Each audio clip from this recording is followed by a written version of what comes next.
Ao que está sentado no trono e ao Cordeiro, seja a honra, a glória e o louvor e o domínio pelos séculos dos séculos. Amém? Meus irmãos, eu estou muito emocionado de estar na presença do Senhor nessa manhã e ouvir, eu não sei o quanto que os irmãos se atentam para a letra desses cânticos, mas você está cantando e você está na presença do Rei dos Reis, Senhor dos Senhores. O nosso Senhor Jesus Cristo, Ele está sentado à destra do Pai. E isso é algo tremendo, meus irmãos, para nós, o povo de Deus. E nessa manhã eu gostaria de compartilhar com os irmãos Salmo 24, que fala desse nosso Jesus, o Rei da Glória. Do nosso Jesus que triunfou e hoje Ele está exaltado à direita do Pai, nas alturas. Convido a amada igreja a abrir em Salmos, número 24, que os irmãos observem atentamente no poder desse Salmo 24. A vinda do Rei da Glória, Salmo de Davi. Ao Senhor pertence a terra e tudo que nela se contém, o mundo e os que nele habitam. Fundou a ele sobre os mares e sobre as correntes a estabeleceu. Quem subirá ao monte do Senhor? Quem há de permanecer no seu santo lugar? O que é limpo de mãos e puro de coração, que não entrega a sua alma à falsidade, nem jura dolosamente. Este obterá do Senhor a bênção e a justiça do Deus da sua salvação. Tal é a geração dos que o buscam, dos que buscam a face do Deus de Jacó. Levantai, ó portas, as vossas cabeças, levantai-vos, ó portais eternos, para que entre o Rei da Glória. Quem é o Rei da Glória? O Senhor, forte e poderoso, o Senhor poderoso nas batalhas. Levantai, ó portas, as vossas cabeças, levantai-vos, ó portais eternos, para que entre o Rei da Glória. Quem é esse Rei da Glória? O Senhor dos exércitos. Ele é o Rei da Glória. Amém, meus irmãos? Nosso irmão Daniel já orou, pedindo para que Deus conduza a sua palavra e que pelo poder do Espírito Santo nós possamos ser edificados nessa manhã. Eu quero fazer uma introdução do Salmo 24.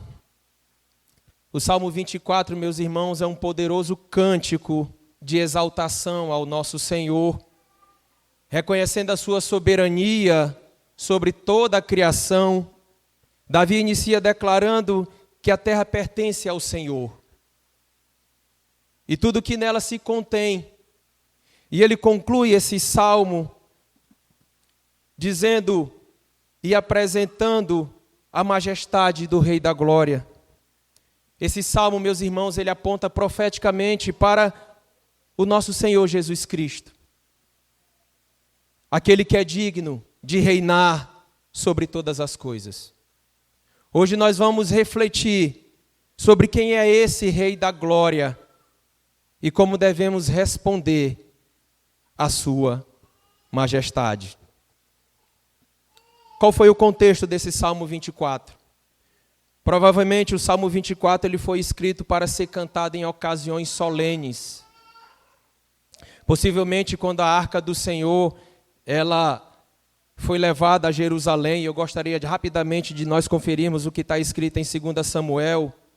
2 Samuel, capítulo 6, versos 12 e 15. A arca é levada para Jerusalém. Então avisaram a Davi, dizendo: o Senhor abençoou a casa de Obed-edom, e tudo quanto tem, por amor da arca de Deus. Foi, pois, Davi, com alegria, fez subir a arca de Deus da casa de Obed-edom à cidade de Davi. Sucedeu que, quando os que levavam a arca do Senhor tinham dado 6 passos, sacrificava eles bois e carneiros cevados. Davi dançava com todas as suas forças diante do Senhor, e estava cingido de uma estola sacerdotal de linho. Assim Davi, com todo Israel, fez subir a arca do Senhor com júbilo e ao som de trombetas. Essa é uma das possíveis situações dessas canções do Salmo 24, nessa situação solene. Lembramos que a arca do Senhor havia sido tomada pelos filisteus quando o sacerdote Eli e os seus filhos foram maus homens diante do Senhor. Eli preferiu agradar aos seus filhos do que ao Senhor, e Deus o castigou, Deus os matou, e nessa época a arca do Senhor foi tomada pelos filisteus. A arca do Senhor, que era o símbolo da presença do Senhor, havia sido tomada pelos filisteus.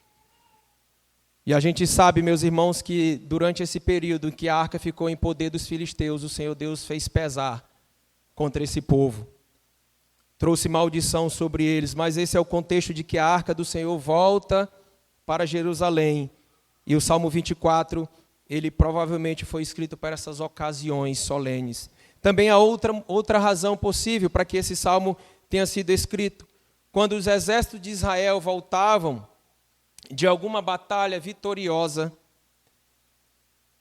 devemos lembrar que a arca do Senhor sempre ia à frente, como a presença do Senhor, o Senhor Supremo, comandante à frente do seu exército.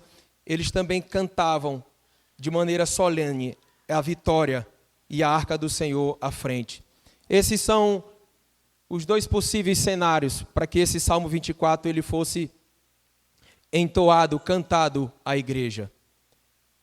E esse salmo ele é dividido em 3 partes, meus irmãos, que do verso de 1 a 2, aqui o salmista ele vai proclamar que esse Senhor, ele é Senhor do universo. Dos versos de 3 a 6, os cantores eles vão indagar quem é que pode entrar na presença desse Senhor, quem é que pode estar na presença de Deus. E do verso 7 ao 10 mostra o triunfo desse Rei da Glória. É assim que esse salmo geralmente é dividido. E eu gostaria de trazer essas 3 verdades ao povo de Deus nessa manhã, para que nós possamos nos alegrar no Senhor e a cada dia mais confiar no nosso Senhor Jesus Cristo, o Rei da Glória. Voltemos ao Salmo 24. O salmista começa dizendo: ao Senhor pertence a terra e tudo que nela se contém.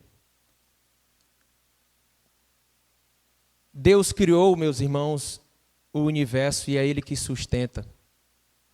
Ele que tem o controle de toda a criação, Ele que providencia, Ele interage com a criação. A Ele pertence todas as coisas, tudo que a terra produz, o minério, a sua fertilidade, tudo aquilo que ela produz pertence ao Senhor. Quando você olha para as coisas belas que há ao redor do mundo, quando nós vamos ali na região do Tepequém, nós podemos contemplar a natureza, tudo aquilo pertence ao Senhor. É dele. Paulo vai dizer em 1 Coríntios capítulo 10, 26, que do Senhor é a terra e a sua plenitude. Tudo que há na terra pertence ao Senhor. Todo tipo de espécies de vida pertence ao Senhor.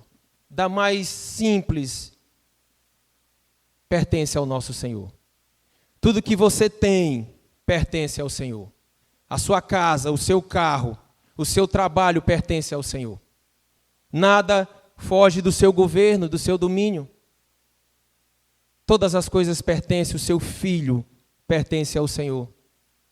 Ele é o Senhor. Toda a terra pertence a Ele. Tudo que nela se contém, o mundo e os que nele habitam. Todos os povos pertencem ao nosso Senhor. E qual é o fim principal de tudo isso, meus irmãos? É a glória do nosso Senhor. É a glória do nosso Senhor. Esse é o fim principal. Quando Deus criou todas as coisas, era para a glória do Senhor. O nosso catecismo, ele diz qual é o fim principal do homem. O fim principal do homem é glorificar a Deus e gozá-lo para sempre. A eternidade está aí. Meus irmãos, e ele continua dizendo, fundou-a ele sobre os mares e sobre as correntes a estabeleceu. Fundou-a ele sobre os mares, nos leva lá em Gênesis capítulo 1, que fala da criação. Aqui está a seção que narra a criação de todas as coisas. É importante nós entendermos também que isso, o salmista está remetendo à criação, mas quando ele fala que fundou a ele sobre os mares, na poesia hebraica antiga, ou na cosmovisão antiga hebraica, os mares representavam a morada dos monstros. Os mares representavam o caos, o mal. E o salmista está dizendo aqui que esse Senhor, ele é triunfante também sobre os mares, sobre o mal. Isso é forte, meus irmãos, é poderoso. O salmista está reconhecendo que o Senhor é soberano sobre todas as coisas. E o que é mais importante também, que o nosso Senhor Jesus, encarnado, ele reafirmou essa soberania sobre a natureza, sobre o caos, sobre os mares. Em Marcos capítulo 4, versos 39, eu gostaria que os irmãos abrissem lá, que o nosso Senhor Jesus Cristo ele está reafirmando essa soberania quando ele acalmou a tempestade. Marcos capítulo 4. Vamos ler do verso 35 até o 39. Naquele dia, sendo já tarde, disse-lhes Jesus: passemos para outra margem. E eles, despedindo a multidão, o levaram assim como estava no barco, e outros barcos o seguiam. Ora, levantou-se grande temporal de vento, e as ondas se arremessavam contra o barco, de modo que o mesmo já estava a encher-se de água. E Jesus estava na polpa, dormindo sobre o travesseiro. Eles o despertaram e lhe disseram: Mestre, não te importas que pereçamos? E ele, despertando, repreendeu o vento e disse ao mar: acalma-te, emudece. E o vento se aquietou e fez-se grande bonança. Esse é o nosso Deus. Esse é o nosso Senhor Jesus Cristo encarnado, que com sua palavra ele faz emudecer a tempestade, o caos.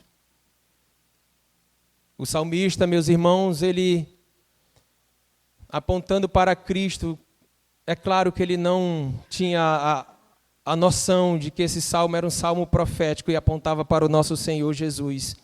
Mas ele estava apontando para Cristo. E aqui o Senhor Jesus, em sua encarnação, ele reafirma essa soberania sobre todas as coisas, sobre a tempestade. O Senhor aqui mostra a sua autoridade sobre as obras da criação. Isso é muito importante, meus irmãos, porque o Senhor Jesus ele vai mostrar uma série de autoridade que ele tem. Ele tem autoridade para expulsar demônios, ele tem autoridade para ensinar, ele tem autoridade para controlar a criação, ele tem autoridade sobre o sábado, ele é o Senhor. Ele tem autoridade sobre todas as coisas. Isso é importante, meus irmãos, porque assim como aquela tempestade, ela demonstra essa violência. É porque a criação ela está revoltada contra o seu Deus. E o nosso Senhor Jesus Cristo, ele precisa amarrar o valente. Capítulo 3 do mesmo livro de Marcos, capítulo 27, diz: ninguém pode entrar na casa do valente para roubar-lhes os bens, sem primeiro amarrá-lo, e só então lhe saqueará a casa. O nosso Senhor Jesus Cristo precisa reivindicar a criação. A criação, ela está gemendo. E o nosso Senhor Jesus Cristo, ele precisa reivindicar a criação. Romanos capítulo 8, versos 19 a 21. Abram lá, meus irmãos. Romanos capítulo 8. Diz assim: a ardente expectativa da criação aguarda a revelação dos filhos de Deus, pois a criação está sujeita à vaidade, não voluntariamente, mas por causa daquele que a sujeitou, na esperança de que a própria criação será redimida do cativeiro da corrupção para a liberdade da glória dos filhos de Deus. Porque sabemos que todas as coisas a um só tempo geme e suporta angústias até agora. O Senhor poderoso, ele precisa amarrar o valente. A criação, meus irmãos, precisa ser reivindicada e o Filho de Deus está fazendo isso. Então o salmista, ele diz que fundou a ele sobre os mares. Ele tem controle até no caos. Para os hebreus, o mar representava o caos, a morada dos monstros. E aqui o salmista está apontando para o nosso Senhor Jesus Cristo, que reafirmou essa soberania sobre toda a criação. Isso não é maravilhoso, meus irmãos? O nosso Senhor, a Ele pertence a terra, foi Ele que fundou sobre os mares. Ele tem controle de todas as coisas. E o salmista pode dizer que esse Senhor cheio de glória, poderoso, que criou todas as coisas, que tem domínio sobre toda a criação, Ele que põe limite aos oceanos, Ele que tem controle sobre os mares, e o nosso Senhor Jesus Cristo reafirmou isso quando Ele acalma as tempestades. Ele vai dizer: quem pode subir ao monte do Senhor? No verso 3. Esse é o segundo ponto, meus irmãos. Para aqueles que estão anotando, o primeiro ponto é: Deus é proclamado Senhor do universo. E o segundo ponto é: quem subirá ao monte do Senhor? Quem há de permanecer no seu santo lugar? Quem, meus irmãos? Aqui o salmista, ele diz que os servos do Senhor têm que viver uma vida de santidade para poder estar na presença do Senhor. Quem é que pode subir ao monte do Senhor? No Salmo 15, vai dizer: quem, Senhor, habitará no teu tabernáculo? Quem há de morar no teu santo monte? E ele vai listar aqui as qualificações daqueles que podem subir ao santo monte e permanecer nesse lugar. O que vive com integridade, o que pratica a justiça, o que de coração fala a verdade, que não difama com a sua língua, não faz mal ao próximo, não lança injúria contra o seu vizinho, o que a seus olhos tem por desprezível ao réprobo, o mau, o injusto, mas honra aos que temem ao Senhor, o que jura com dano próprio e não se retrata, o que não empresta o seu dinheiro com usura, nem aceita suborno contra o inocente. Essas são as qualificações daqueles que podem subir ao monte do Senhor e permanecer no seu santo lugar. O que é limpo de mãos, o que é puro de coração, que não entrega sua alma à falsidade, nem jura dolosamente. Aqui estão as ações retas diante do Senhor, os pensamentos, o seu coração. Eu pergunto aos irmãos: quem pode subir ao Monte Sião? O Monte Sião, meus irmãos, para nós entendermos, era um lugar que o Senhor escolheu para se revelar de maneira pessoal e direta a sua presença aos israelitas. O Monte Sião, ele ficava numa colina em Jerusalém. E nesse Monte Sião estava a Arca da Aliança do Senhor com o seu testamento. E aquilo era a representação do Senhor na terra. O Senhor se fazia presente naquele lugar e era um lugar santo. Ali era o lugar que o Senhor mais se revelava pessoalmente, diretamente, a sua presença aos israelitas. E é isso que o salmista está dizendo: quem é que pode subir nesse lugar? Quem é que pode permanecer?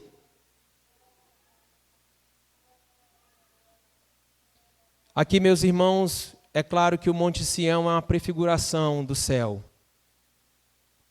a Sião celestial. E o salmista está perguntando: quem é que pode entrar no céu? Quem é que pode permanecer nesse santo lugar? Eu pergunto: você pode, meu irmão? Você preenche essas qualificações? Tiago capítulo 2, verso 10 vai dizer: pois qualquer que guardar toda a lei, mas tropeçar em um só ponto, se torna culpado de todos. Nós não temos condição.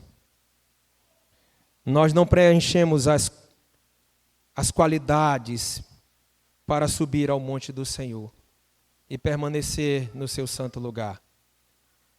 Porque nós somos pecadores, meus irmãos.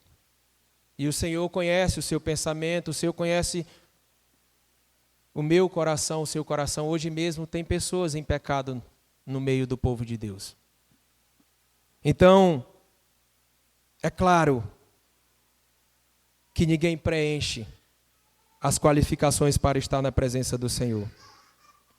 Ninguém. Se nós pudermos observar que mesmo entre os grandes homens da história do povo de Deus, ninguém é qualificado o suficiente. Moisés não é, o rei Davi não é, os apóstolos não são, ninguém é qualificado o suficiente para permanecer nesse santo lugar.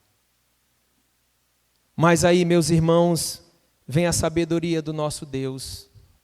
Mas aí, igreja, por que nós podemos adentrar esse lugar e não sermos consumidos pela ira do Senhor, desse fogo consumidor? Nós olhamos para quem? Nós vemos a Jesus, o Filho de Deus, de que desde a sua encarnação, Ele é também verdadeiramente homem, carne da nossa carne, osso dos nossos ossos. Ele é realmente o nosso irmão primogênito. É por causa dele, é ele que pode adentrar o lugar santo dos santos e permanecer até hoje na presença do nosso Senhor. Jesus, o nosso irmão primogênito. Veja o que diz aí em Hebreus capítulo 14, Hebreus capítulo 2, versos 14 a 18. Hebreus capítulo 2, versos 14 a 18. Visto, pois, que os filhos têm participação comum de carne e sangue, destes também igualmente ele participou. O nosso Senhor Jesus, ele compartilha das mesmas coisas que nós, meus irmãos. Carne e sangue aqui é para representar a humanidade do nosso Senhor. Olhe para Cristo, somente Ele que pode adentrar esse lugar e permanecer. O nosso Senhor Jesus Cristo, Ele não somente Ele foi ressurreto dentre os mortos, Ele também assentou-se à direita da majestade nas alturas. Hebreus também vai dizer no capítulo 1, versos de 3 a 4, Ele que é o resplendor da glória e a expressão exata do seu ser, sustentando todas as coisas pela palavra do seu poder, depois de ter feito a purificação dos pecados, assentou-se à direita da majestade nas alturas, tendo se tornado tão superior aos anjos, quanto herdou o mais excelente nome do que eles. Olhe para Cristo. O nosso Senhor Jesus Cristo, Ele adentrou o lugar santo dos santos nas alturas. E Ele pode permanecer à destra do Pai. Somente Ele, meus irmãos. Nós estamos aqui pela graça. O nosso Senhor Jesus Cristo é pelas suas virtudes, pelos seus méritos, pela obediência perfeita ao seu Senhor, ao nosso Deus. Então, meus irmãos, olhe para Cristo. Quando você ler esse salmo e perguntar quem é que pode subir a esse monte, quem é que pode permanecer no seu santo lugar, você deve entender que você não tem condição alguma. Nós não temos, porque nós somos pecadores. Mas aqui o salmista está apontando para Cristo Jesus encarnado. Olhe para Ele. E ele continuando,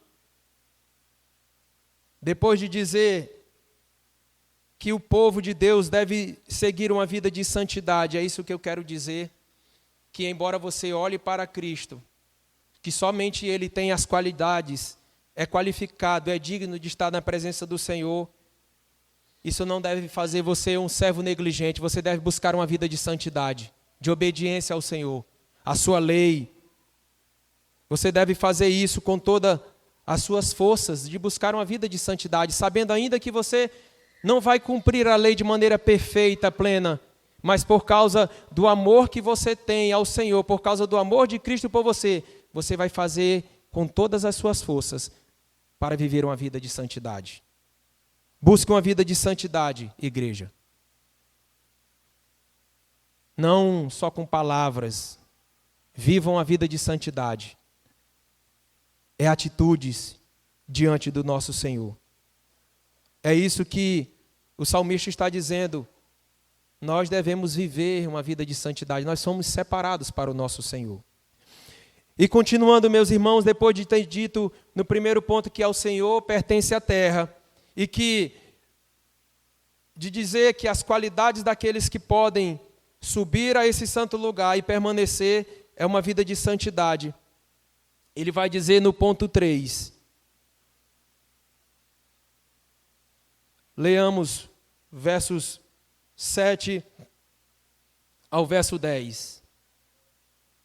Eu queria só retornar ao verso 6, que ele, depois dele ter dito aqui as qualidades desses que podem adentrar o lugar santo, e aqui apontando para a entrada do nosso Senhor Jesus Cristo ao templo, a Sião celestial, aonde Ele estará assentado. Ele vai dizer que tal é a geração dos que buscam a face do Deus de Jacó.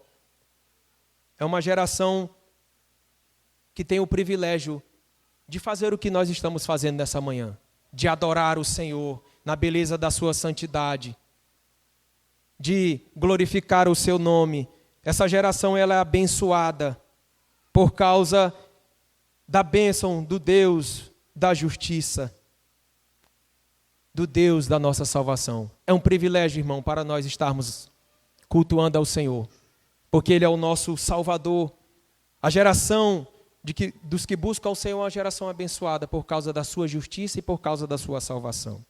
E ele vai dizer no verso 7, levantai, ó portas, as vossas cabeças, levantai-vos, ó portais eternos, para que entre o Rei da Glória. Quem é o Rei da Glória? O Senhor forte e poderoso, o Senhor poderoso nas batalhas. Levantai, ó portas, as vossas cabeças, levantai-vos, ó portais eternos, para que entre o Rei da Glória. Meus irmãos, nessa passagem, as portas da cidade ou do templo são personificadas, para que entre o Rei da Glória. Essa passagem sugere que o Rei da Glória saiu para a batalha. e agora ele retorna vitorioso. Isso aponta para quem, igreja? Quem foi que saiu para a batalha e voltou vitorioso? Aponta para o nosso Senhor Jesus Cristo, o Cristo exaltado. Após a sua ressurreição e ascensão, Ele é o Rei dos reis, Senhor dos senhores. Foi Ele que venceu, meus irmãos, foi Ele que triunfou sobre a morte, sobre o diabo, ao suportar o castigo de Deus sobre os pecados e ao cumprir a justiça requerida dos seres humanos. Ele voltou vitorioso. Essa é uma canção do triunfo do nosso Rei da Glória. O nosso Senhor Jesus Cristo, Ele venceu sobre a morte, sobre o diabo. E Ele expôs as forças do mal na cruz. Ele é digno agora de adentrar o lugar santo dos santos.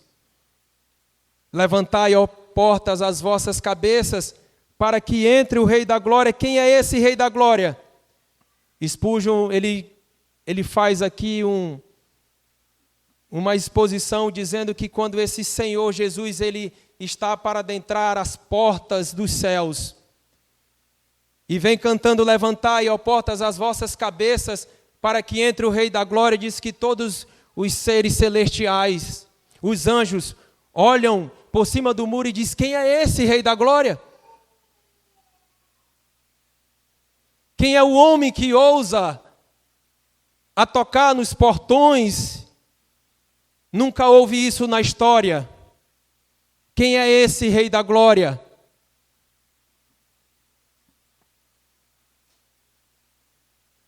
Nenhum homem, meus irmãos, nenhum homem é digno de entrar no lugar do trono de Deus. Lembra de Esté? Que ela precisava que o rei estendesse o cetro para que ela tivesse autorização para entrar na sua presença. Se alguém ousasse entrar na presença de um rei sem que ele estendesse o cetro, era fulminado. Meus irmãos, isso é poderoso. Eu e você estamos na presença do Senhor por causa da graça. E com toda a reverência, o nosso Senhor Jesus Cristo, Ele não entra no lugar santo dos santos por causa da graça do Deus Todo-Poderoso. Ele entra por causa das suas virtudes, das suas qualidades e dos seus méritos. Ele que pode adentrar a presença do Rei. É por isso que os seres celestiais, eles dizem: quem é esse Rei da Glória? É o Senhor, forte e poderoso. É o Senhor poderoso nas batalhas. Levantai, ó portas, as vossas cabeças, para que entre o Rei da Glória. E aí nós perguntamos, né, irmão? Pode vir uma pergunta: qual é a necessidade disso? Ele já não era antes o Filho de Deus, ele já não estava à direita da majestade do Pai. Qual é a necessidade disso? Meus irmãos, o nosso catecismo maior, capítulo 39, ele vai dizer assim: qual é a necessidade de o mediador ser homem?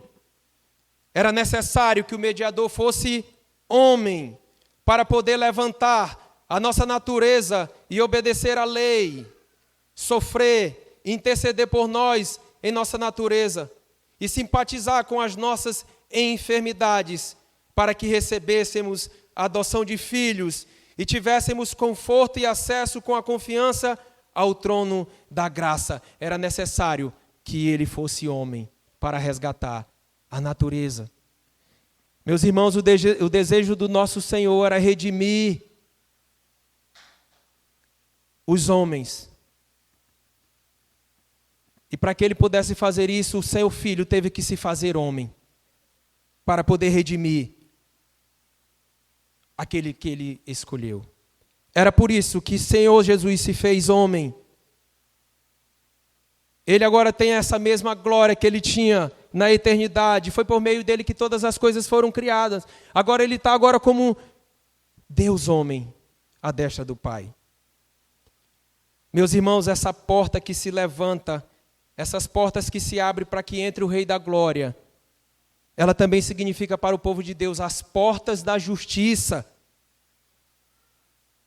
A justiça que nós precisávamos para adentrar a presença do Senhor. Abra lá em Salmo 118, verso 19 a 22.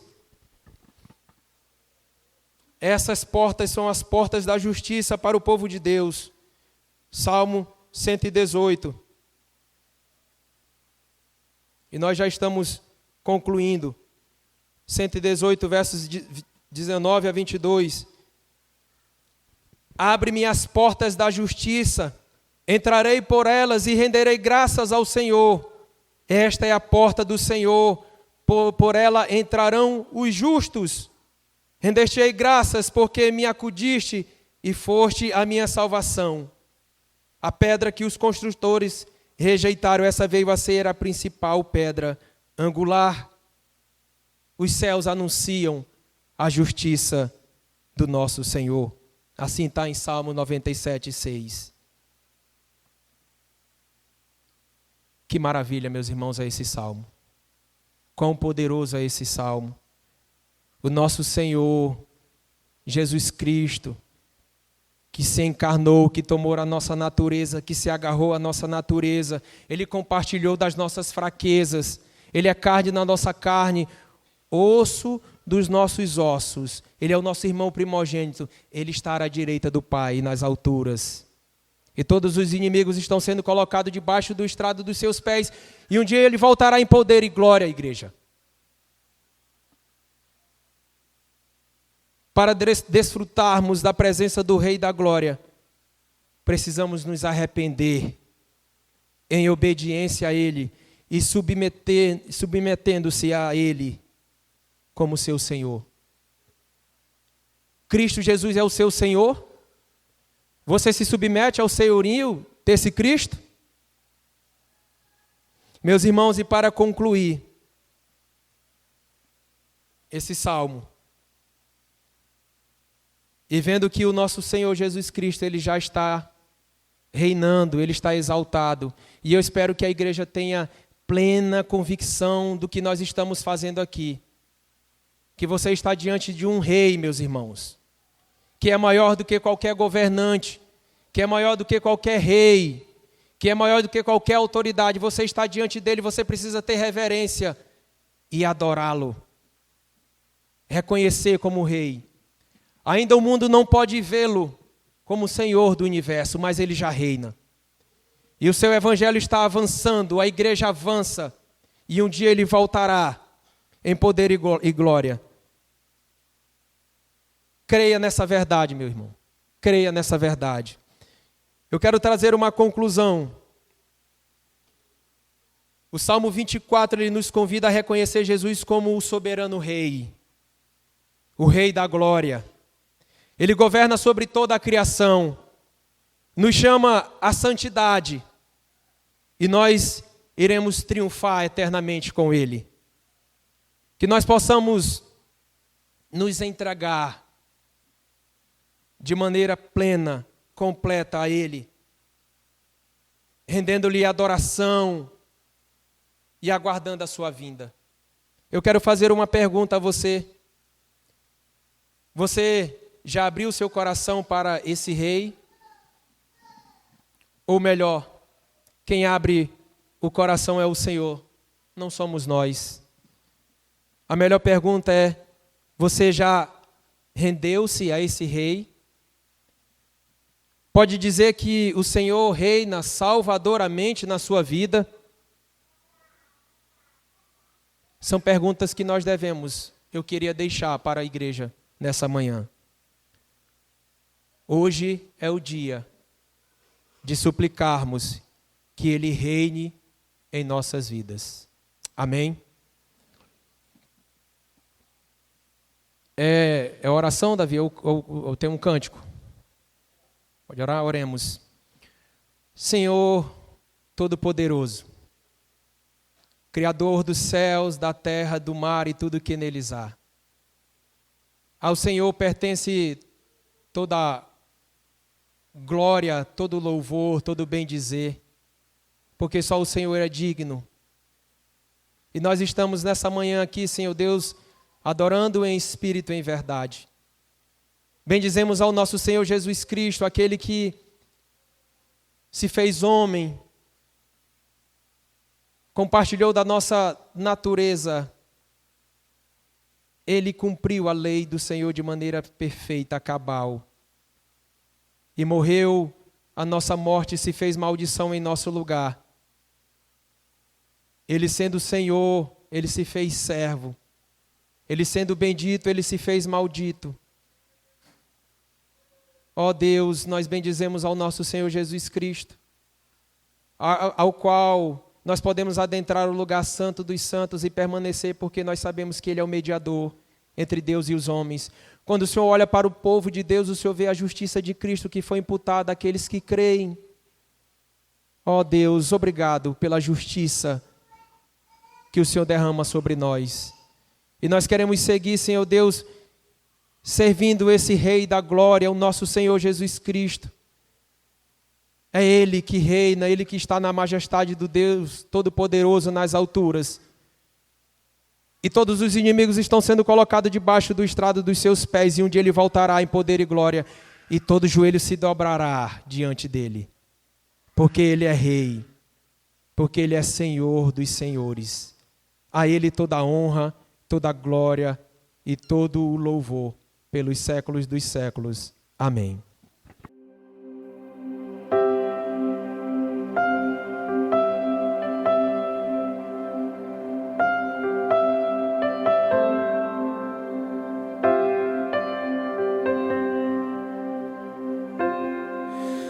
Tu és bem-vindo aqui.